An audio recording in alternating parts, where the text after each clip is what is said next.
Reels वाली बहू। प्रज्ञा को रील्स बनाने का बड़ा ही क्रेज है और वो दिन भर रील्स बनाती रहती है।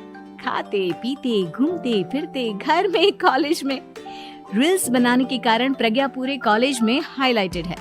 जहां उसकी रील्स सभी को पसंद आते हैं, वहीं मनीषा चिंता में डूबी रहती है। एक रोज जब खाते हुए प्रज्ञा रील्स बना रही होती है, तब मनीषा कहती है, 1 मिनट भी चैन नहीं है इस लड़की को।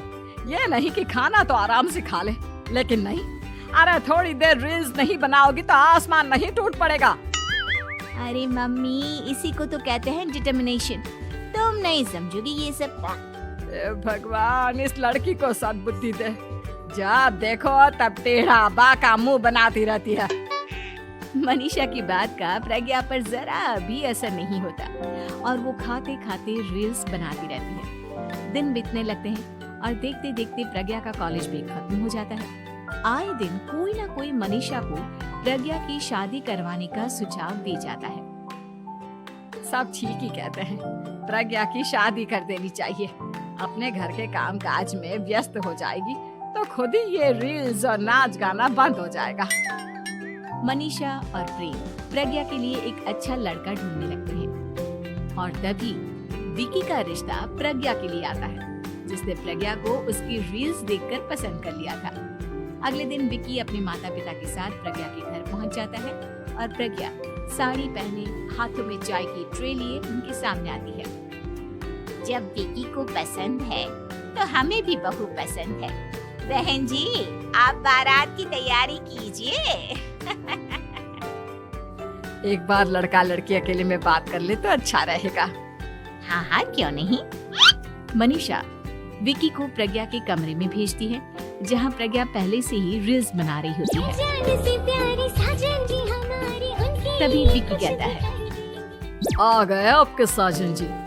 हमारे साथ ये रील्स कंप्लीट करती तो और भी अच्छा रहता। अच्छा जी, अब आ ही गए हैं तो बना ही लेती हूँ आपके साथ। दोनों मिलकर रील्स बनाते हैं। जब वी मीट और तुरंत पोस्ट भी कर देते हैं। फिर विकी कहता है, जब आप साड़ी में चाय लेकर आए तब मुझे लगा कि कहीं मैं गलत घर में तो नहीं आ गया। अब सही है। दोनों की शादी पक्की हो जाती है और शादी के दिन भी प्रज्ञा रील्स बनाने से चूकती नहीं।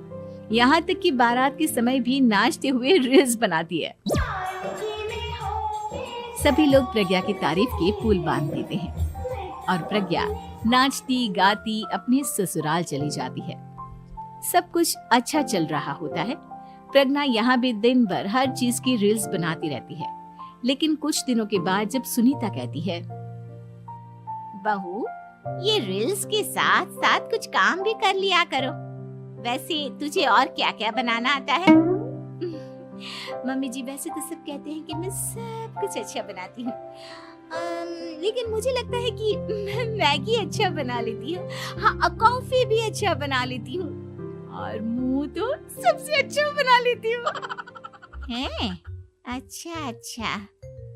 सुनीता अपना माथा पकड़ लेती है और कहती है, बहू, कुछ खाना बनाना भी सीख लेती। मम्मी जी, मैं लंबी प्लानिंग कर रही हूँ।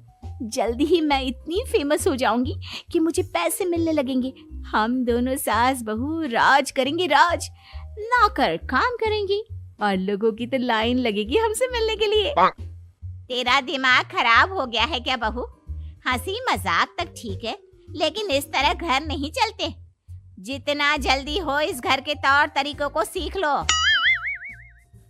प्रज्ञा मुंह घुमाकर चली जाती है और तुरंत उसी वक्त एक रील बनाती है। ये देख सुनीता का गुस्सा 7वें आसमान पर चला जाता है और विकी के घर आती ही सुनीता उसे सब कुछ बताती है। विकी भी अब प्रज्ञा की इन हरकतों से परेशान हो जाता है। तुम टेंशन मत लो मम्मा, मैं देख लूंगा। विकी कमरे में जाता है तो देखता है कि प्रज्ञा रील्स बना रही है। विकी बड़े ही प्यार से प्रज्ञा से कहता है, प्रज्ञा, इन सब के लिए मैं तुम्हें मना नहीं कर रहा हूँ, लेकिन फिर भी हर वक्त तो ये अच्छा नहीं लगता ना।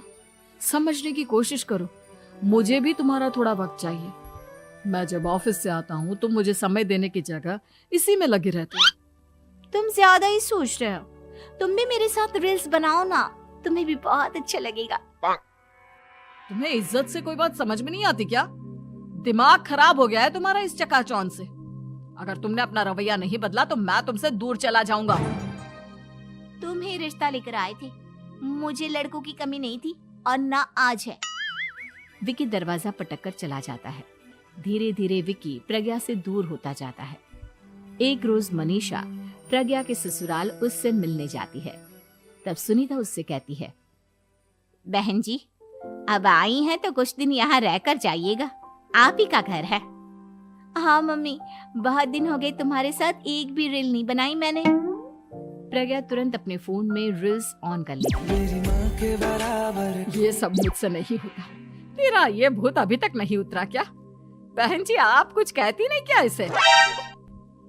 जब आप ही कुछ नहीं कर पाई तो मैं कर ही क्या सकती हूँ। सास तो वैसी ही बदनाम है।